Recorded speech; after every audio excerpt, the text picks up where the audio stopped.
Hello. This time I presume you're here because you want to know about constraint or curtailment.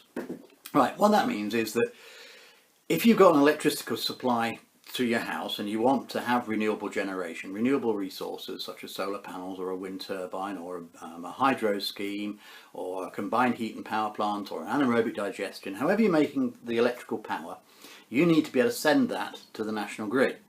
Now the problem is that in some places the national grid isn't as strong as it used to be or was hoped to be.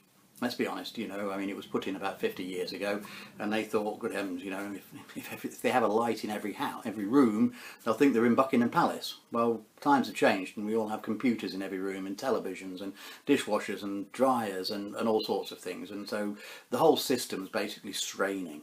Now because the national grid is sort of under a bit of pressure, sometimes if you want to try and shove 50 kilowatts back up the spout, they don't like it, and so they will say you can't do this. They'll say that you can only export a certain amount of power.